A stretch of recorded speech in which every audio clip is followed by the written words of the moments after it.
This is The Bench with Jenna and Jon. We're at the Totally Wicked Stadium in St Helens. If you hear like there's a game going on in the background, that's because there is. It is the Academy game going ahead of the men's game against the Catalan Dragons later tonight. John Wilkin. Yep. I am excited to introduce our guest today on The Bench. None other than your former boss. Perhaps you're best to introduce him. Yep, Mike Rush. Rush, that's it. Mike Rush, Chief Executive Officer. Also known as Rushy. Yeah. Rushy, or as I've got him saved in my phone as Mike Thrush. Yeah, charming. Thrush. Yeah. No, named after the small British bird species. I'm sure that was why you put it in there. Yeah, I put it in to be funny a long time ago, but you know when you don't change somebody's name and it's just always been Is there a picture of the bird? Yeah, it is. It's very much the walking style of Mike. I think we all know there's no bird involved at all. No, but yeah, Mike was my... it's been everything, really. I think academy coach when I was at the club. He's been in charge of the youth setup. He was then first team coach intermittently, you know, in and out, and then obviously chief exec. So done it all, Mike Rush. So Mike Rush, welcome to The Bench. Before we get on to you, let's just speak about the man between us. As we just heard, you've had quite a bit of influence on him as a person. And why are you laughing at that? Because that's not funny. I don't want to take any responsibility no, for but that. that's not funny, Jenna. There's nothing funny. Sorry. Right, fine. But I mean, what do you make of him as a pundit? What did you make of him as a player? Listen, as a player, he was great. As a person, when he wasn't playing, he was challenging. Why? What I will say with Wilco, because Wilco always wanted the best, and John was one of the few players probably in all the roles that we've just spoke about, whether it was coming to me asking questions about the academy or the culture within the academy, or whether it's challenge us on recruitment and first team, and then when he was club captain. But John's never been scared to give an opinion. And look, that probably is dying a little bit in the game as we get into, the generation that text each other rather than talk to each other, the generation that have lived through COVID, all the other reasons that we can give. But, yeah, John's never been scared to give an opinion. And, I was always grateful for that. Look, he's done some strange things in his time here as well. Strange. Yeah, he used to bring a dog to training every now and again. he's brought dogs on The Verdict live on Sky There was a Sports spell when I was worried that he might be homeless the way he looks. But other than that, he's been absolutely fine. I just got a dog and I was really struggling for dog sitting. So recovery sessions. I actually thought it's a therapy dog. We'd had some tough games. I thought I'd bring the dog in, cheered everybody up. What he's also good at is spinning a yarn or a story to make it sound like there was actually reasoning behind it when there was absolutely not. No, I was snookered, so I had to bring it to work. Well, Mike Rush, welcome to our podcast. It's fantastic to have you on. You look fantastic, by the way. Yeah. Stress. And before John says it, I'd like to thank my sponsor, Ozempic. Is there been any of that going on? Well, isn't it funny in society now that when you see somebody who's lost weight... it's automatically... Ozempic. Yeah. Or, but it's there are other well-known brands that do it. We shouldn't dismiss Manjaro and other well-known brands. We have no affiliation to any weight loss medication, pre-diabetes. Mike knows them all. Yeah. Strange. But you have lost weight. Stress, genuinely. Why are you stressed then? Oh, look, I think... genuinely... Is it stress? Yeah, I think, look, the last year's been really tough for loads of reasons, on-field hasn't been where we wanted it to be, and that's not a dig at anybody or anything. We were really unlucky with injuries. The year before, we fell short just in a semi-final at Catalan, coming off the back of the World Club Challenge. The expectation from our fans is always high and always will be. Isn't it? There's personal criticism, I cop, that Eamon cops, that Paul cops. Some of it, it's hard to hear. Look, there's a bit of that. And as I get closer to 50, you're probably a little bit more conscious that... You're not 50 yet? No. Wow. Thank you. Previous... Before sponsored by... Stress is awful, isn't it? Before I was sponsored by Ozempic, I was sponsored by Cadbury's. Still out with Cadbury's if they want to send any free promotional material. So 4 chocolate bars and 5 bags of crisps a day probably wasn't doing me any favours. No, I wouldn't imagine that, does it? No. I used to love it when I saw your car in the McDonald's drive-through. Yeah. You know, in the Constantly. morning. Not constantly, just every now and again. Yeah, most mornings, to be fair, yeah. And that was one of the things when I was... And this Is that true? Yeah, no, it's a true story. That's how much chocolate and crisp I ate. But the other part of it was, I used to ring up to get a takeaway at the Indian or the Chinese or the kebab house, and when you don't have to give your name because they know your voice, you really have to cracked start. it. Yeah, You've cracked it. Basically, like, you know, it was getting really bad. They're like Mr. Rush. Yeah. Mate. Yeah. Well, it was, all right, Rashidi, normal. Yeah, yeah, crack on. Yeah, that's worrying, alarming times. But the stress is an interesting one, and the criticism, for me, that's such an interesting thing. And from personal experience at this club, you're right about the fans. They've got such high expectations at all times. Just on that, how do you deal with that criticism, the personal criticism? Yeah, look, it's not great. It's not great, and I can sit here and bemoan it, but you know what it's going to be when you walk into the job as either a head coach or a CEO, and that's not just in rugby league. That's in most sports. Look, the beauty of our club is we all have high expectations. You've been here as a player, and when we believe we should be in every grand final. We believe we should win every Challenge Cup. We believe we should compete every year for league leaders. That's part of what makes this club great. Unfortunately, for the last 30 years, and since 1996 and the start of Super League, I think this club has been it's the most at the forefront. Yeah, I think we've played in 14 of the 28 grand finals. So our expectation weighs heavy. The criticism I can cop, I think it's hard when it gets a little bit personal, but that's the same in any walk of life. That's not just... That's social media, isn't it? What does the personal stuff look like? What does that make? What does that? Well, without thanking Ozempic again, but like, you know, recently you get called. Well, he's no good at doing his job. He's just a fat.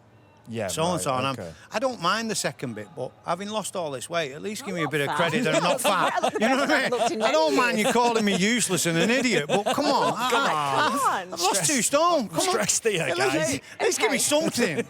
And that's from a teacher of a secondary school in the town. So it's really good that they go to they do an assembly about anti-bullying and be nice to everybody on social media, and then even get my weight wrong. So it's hard. If you're going to criticise me, be accurate. Okay, so it's good to see you sat here today making light of it, making a bit of a joke of it. So let's be serious. At the time of recording, ahead of round 11 game, as I said at the top, St Helens at home to Catalan Dragons, you're 6th in the table. With the players you have out on the pitch, with the players that you've got sat on the bench, with the players that you've got injured, do you understand the supporters' frustrations? I think, look, I understand the expectation of this club, and that's what it comes back to. And the expectation is that we compete for everything, and we need to be in everything and in the big games. But we're at round 10, are we, or 11 today? We're at round 11. So, hold on, we're 5 from 5, which you can say isn't where they want to be, and I understand that. But so are Warrington, so are Leeds, so are some other big clubs are in and around us, and we've had a tough start to the season with the fixtures. We've already played Warrington twice. I think we've been to Catalan already away. We've played Wigan on Good Friday. There's some good teams that we've already had to come up against. And Paul and his staff need to be given time to get it right. And I know that sounds like, oh, you're going to defend him. He's a bit like Wilco. He's Saints through and through and all the other things. But Paul's not become a poor coach. We believed in him when we gave him the job. He won a World Club Challenge in his first proper game. He had tremendous success at the start of last year till we got all those injuries. And I think in sport, confidence has a big role to play. It's everything, isn't it? Yeah, and it's not a criticism of anybody, but sometimes I just wish we could be more positive and look outwardly with hope and expectation and joy rather than despondence and what if and doom and gloom. So you still believe that he's the right man for the job? As I sit here, Jenny, yeah, but I'm also not going to lie and say, I just said it to Wilco, I don't know whether it was on or off there, but you can see that it's hard on Paul because there's nobody cares more than Paul Wellens at this club. You don't play 495 games or whatever it was. You can all remember iconic pictures of both Wilco and Wello playing for this club. Him with his silly nose thing that he had. But Wello with the eye after a grand final where he come on. They literally spilt blood For this club. chasing honours. And look, Paul's not daft. He knows results will dictate whether it, how far he goes as a coach, not just at this club. Yeah, but in his whole career, results will dictate that. But do I believe that Paul Wellens is a good coach? Absolutely I do. How hard is it for you then, as Chief Executive Officer, to love Paul Wellens as a person, as a former player of this club, as a coach? You've just said it there. To have an icon of St Helens be treated, I suppose, the way he's been treated by some fans of your beloved club. How hard is it for you? And I suppose, how loud does that outside noise need to get in order for you to think, what's my next move? Look, outside noise, and genuinely, I've never been on social media. So at no time have I been on it. I only know some of the things that get posted on there through my children. So, I've got a couple of older children that probably don't report back, but I've got a young daughter who's in year 11 that probably feels it a little bit at times because she sees the things. And Paul's the same. Yeah. Paul's got children that are, one's working, one's at school, so that's hard. I think that the interesting point is we can't let outside noise dictate everything, but we can't ignore outside noise. It is always going to be a tipping point in sport. And that, again, isn't just at this club and in rugby league. That's in every sport. There's a tipping point. But I try. Why? Yeah, why does it get... Do you know what I'm saying? If Paul's the right man for the job, right? You got to hold your nerve. Hold your nerve. But what is that? Why is there a tipping point then? I agree with you, there is. I think we've been here. I think we've been here before. So we had another good friend, really close friend of ours. Kieran Cunningham's coach. So this isn't our first rodeo or first dance of having a legend coach the club. Yeah. I think that both Kieran and Paul have it tougher than Justin or Christian because fans know them. And I think at times they think that they can judge them and be more aggressive with them because they know them or they know more about them. That said, I don't think anybody would have said anything to Wolf. He was the scariest man in the world, wasn't he? So nobody's going to really put anything on social media to him. He was. Yeah. He was, apart from when he walked up to be interviewed by Jenna. All smiles, hey, hi, so soft. And then as soon as the camera came on, wow. Bump gone, yeah. Personality evacuated. Yeah. Yep, we're just going to beat him up. And that was it. I was like, where's that gone? He was just smiling. 5 seconds ago, he was like, he wouldn't have been smiling, man. Honestly. No, he was, honestly. It would have been he's like, wind. It would have been. He was like, skipping wind down the sideline. Hey, Jen. And then as soon as he starts the interview, whack. 2 words: Wolfie smiling and skipping. Honestly, not a chance. Mike, I've seen it. But we've been there with Kieran. We've been, and we're now living it with Paul. Jenna, I can't answer when does too long become too long, or I can't answer that because. But is there an awareness of the noise at the minute? Oh, of course, yeah. It's impossible. You know what it's like in this town. Yeah. So, I've got 2 dogs at home. Mentioned dogs before. We've got 2 dogs at home. They're putting on pounds by the day because I can't walk them on the field at the minute. Because everybody wants to give you an opinion about Paul Wellens, and everybody, you literally you go for milk, they want to give you an opinion, not just on Wello, whether it be on young George Whitby or Jack Wellsby or this town lives and breathes rugby league. It's such a bubble. Absolutely. It is such a bubble. And can I just, to back that up, obviously, I moved sort of away from this area. And a lot of the reason why I moved away from this area when I was still playing here was because I found it so intense to be around it all the time, to be in an environment where you're constantly, you can't drop your shoulders, you can't relax after work, you can't just forget about things.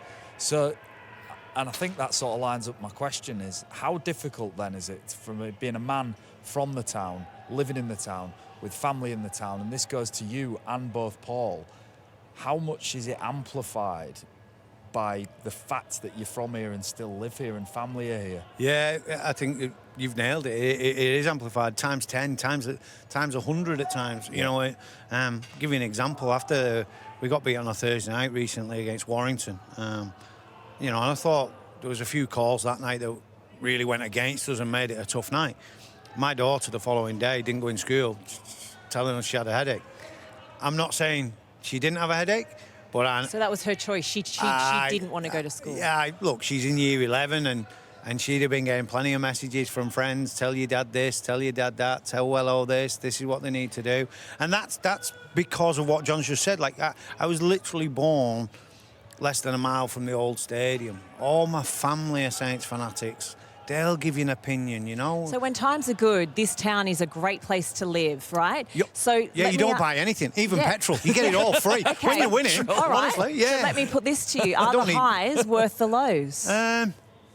You really don't realise how tight I am. So, yeah, absolutely. Free petrol, nappies, baby formula, the lot. He's in the doldrums right now, but he got one free tank of petrol 5 years ago, and that's fine. Yeah, I never used to have to pay for takeaways. Now I'm getting charged full I don't price. think you're having takeaways anymore. It's relentless. Yeah. That's why. But it is like that intensity of being around your job.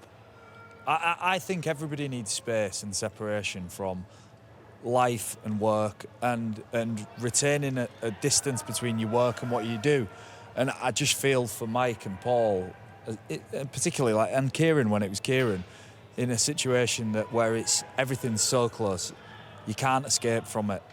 And you know, you have certain ways of escaping. Yeah. You do, don't you? Yeah, so You we own a little place in North Wales, and that's where I go. So, you know, I'll go on Saturday morning after Lewis football, I'll go down there, and nobody really knows what I do. There's not many rugby fans. I put the dogs Mike on the lead, Rush. I walk on a beach, I sit and watch telly. You know, John will tell you I don't drink, so going to the pub isn't part of my life. So therefore, just walking or being with the kids is my way of switching off. Paul maybe hasn't got that, because when you're a rugby league coach, your weekends are full on and everything else is full on. So, but John's right, it is relentless. But look, it's our choice to live in this town. We have made those decisions to live in this town. I could sell my house tomorrow and go and live in West Lancs, which is 2 minutes up the road, and maybe out of that bubble. But I choose to live in the town, and I ain't going to walk away from that. And you're right, the highs are brilliant, and when it's good, it's really good. But unfortunately, when it's bad, it's bad. And this isn't a geo. I've had people knock on the door at our house. Yeah, genuinely, in the What's past. the address, Mike? Yeah. No. He's not going to give it, Jenna. Come on. I don't know. Don't know. Yeah, but I have had neighbours who live in the same street as us knock on the door to give me an opinion on someone. What are they How thinking? do you take that? How do you receive it? Do you say... I send our Kirsty to the door. Yeah. She chats for an hour.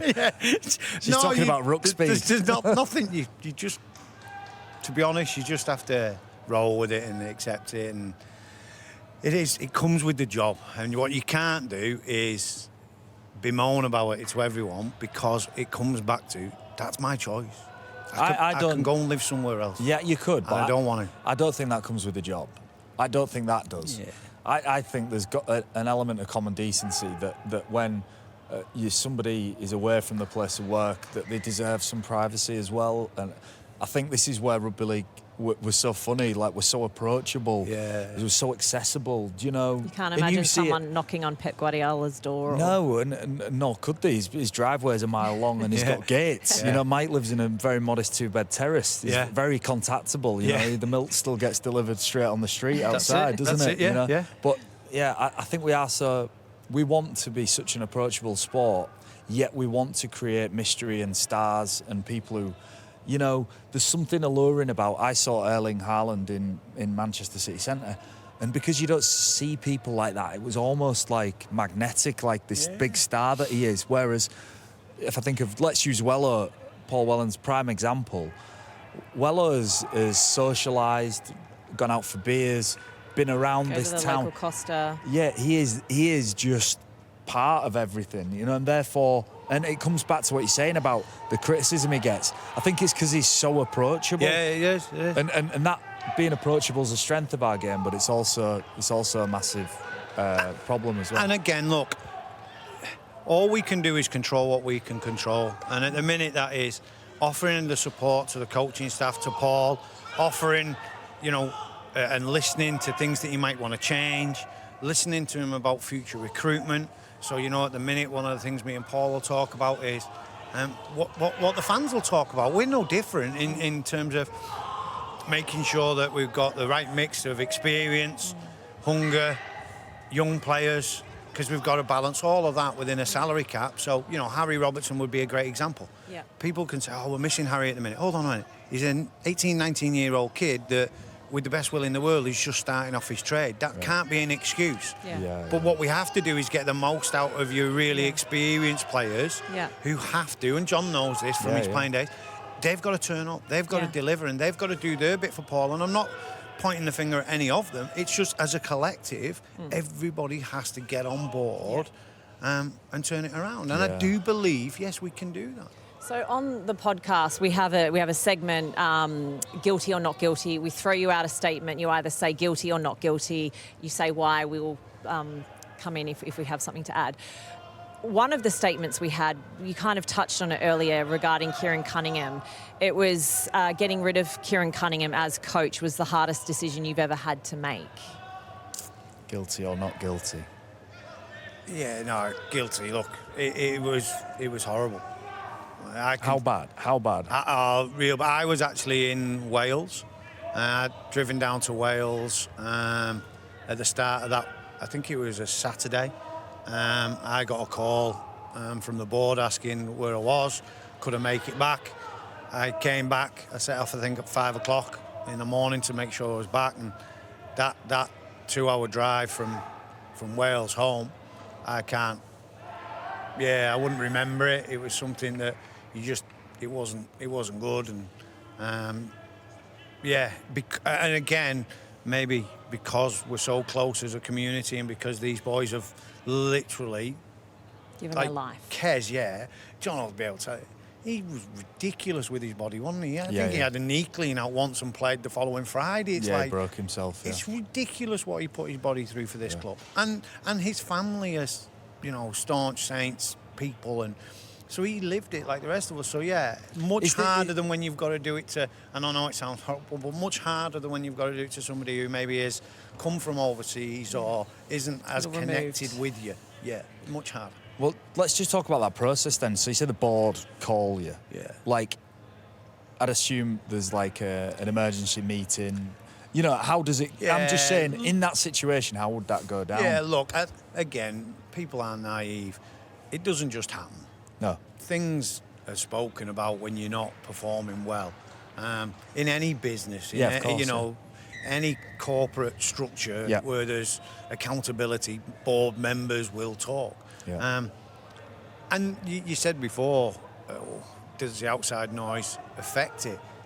Yeah, it does, and I can remember we played Huddersfield here actually in Kieran's time, and I think we ended up with a 8-8 draw. Yeah.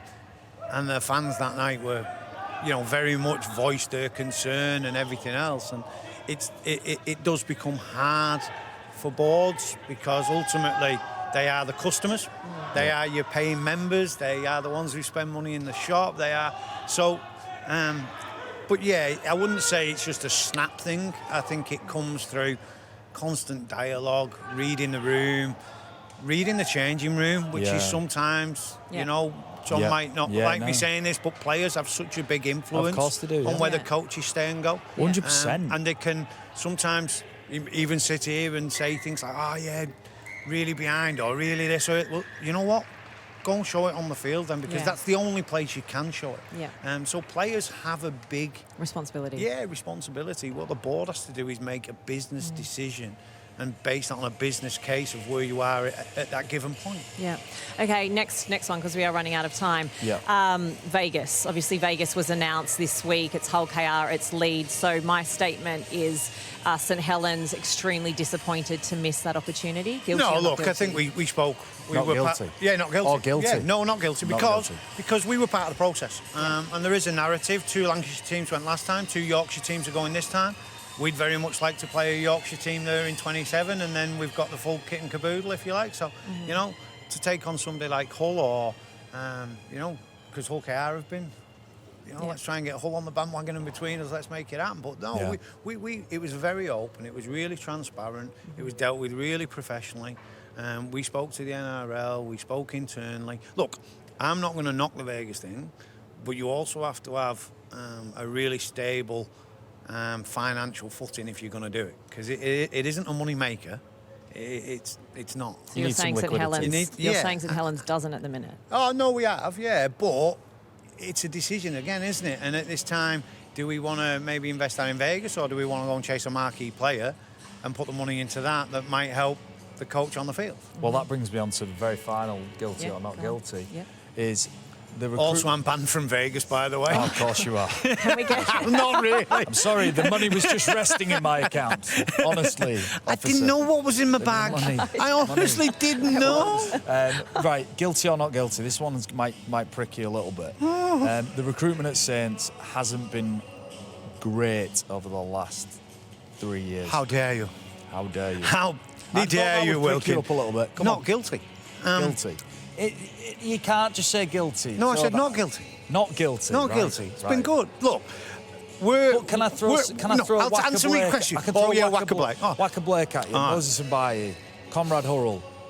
Unfair on Conrad and Moses.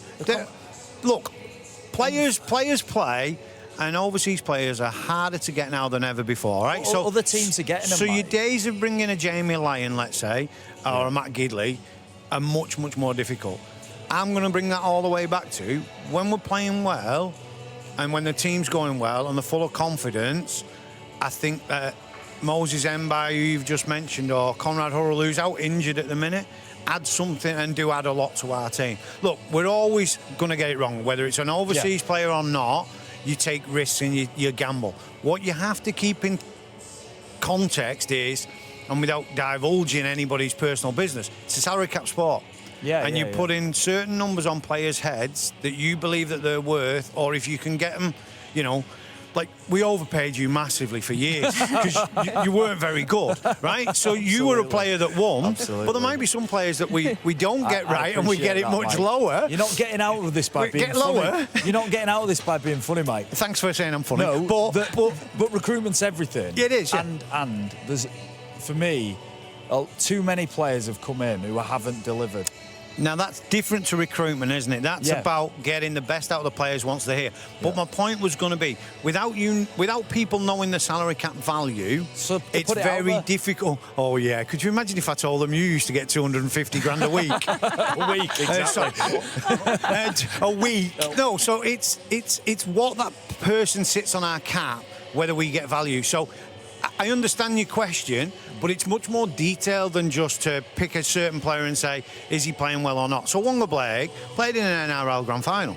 That doesn't make him a great player. No. But for what maybe we had available in our cap, or for what we valued the player at, it was worth a chance to do. But so you're doing deals. Yeah, of course you have to. It's Moneyball-esque in order to try and get the best value. Right. And where our club maybe differs from others is we probably rely more on British players to be at the forefront of leading this club than maybe going signing a really high-profile overseas player. So you put your focus in developing your younger players, your academy players. Not just that, you get more bang for your buck with the way that the marquee allowances work if you've got homegrown marquee players. Yeah. Yes, if Harry Robertson comes through on marquee money, it's He great. counts less on the cap. It's great, yeah. Okay. I understand all of that. So- but I will say this: Leeds, St Helens, Catalan bring through the most young players at the minute into their first team squads. Yeah. And those three teams are not where they want to be. Hull KR, Wigan, they've got 3, 4, 5 in the first team squads. You know, they've not done that as heavily. They've invested more in overseas players, haven't they? Yeah, no, and it's they're now successful. For a Mike. comment, however, what I would bring back to John is that we played in 14 of the 28 grand finals. So ours is a long-term model, whereas we can go short-term and we can sign kids from Hull KR who, you know, might do a bit for a few years. signing. I can have a dig. Great signing. But what we're about is trying to get right over a sustained long period of time. And again, I'll come back to it's only 2 years ago we were half a minute away from being in the 5th grand final in a row. Yeah. It's only last year that midway through the season, I think we sat equal points with Wigan, and then we have the disastrous run. So, you know, without criticising you as a pundit, you've got to be careful that we don't end up letting that outside noise again dictate a narrative that but you can say is factually correct because you're allowed an opinion on a player. Yeah. But if we get it right and we get the confidence on the field, I still believe we're in a great position. So this conversation Can you really... imagine what it me and him can't- were like when we were together every day? I just want to sit here and I get my popcorn out, She's and I'm being sure everybody sarcastic, mate, just in listening case and you're not watching picking wants to up. do the same. Unfortunately, we've got 15 seconds left. We're Oh. out of time, and we haven't even got Can to we on and just off mention the bench. Ozempic one more time? No, you've done enough. You're going to get a Just free very supply. quickly, just to wrap, you're on and off the bench. On the bench, something you want to see less of in the game. Off, something you want to see more of. On the bench. So something you want to see more of in rugby league, off the bench. In what context? Any context. Any context. Anything. What do you want to see more of in the game? Fans being less critical in hard times. Look, yeah, maybe outside noise, but look, I'm going to be controversial. I'd really like us to tidy up the video referee. Okay. Because it drives me mad how long it takes. And, you know, great example the other week when we played Warrington, the video referee said a certain thing and then still awarded a try. And I'm sat there as a fan and a CEO going, that's not what you just said. So that frustrates me because as a fan, then they're more confused than ever. Yeah. So video referee for me is a bit of a bone of contention. Okay, so that could also be an on and an off the bench, really, Let's do it couldn't on and off. On and off. Unfortunately, Seesaw. Seesaw. Yeah, you're on and off the bench. So we're out of time. Mike Yeah. Rush, it's Thank been you, Mike. fascinating. As I said, the popcorn was out for me. That final chat there. I wish we had longer. Maybe we'll I get you am back disturbed though, can I just say before I leave, I think I do need to say it. Seeing his belly button constantly throughout this interview has disturbed me, and it's now making me have to go and have a lie down. on. Okay, Mike Rush. Very, very Thank perverted, you Mike. so much for joining Mike's us. staring at belly on buttons. the Things have got bad here. bench. Thank you. Was it just showing? Was Yeah, it? it was.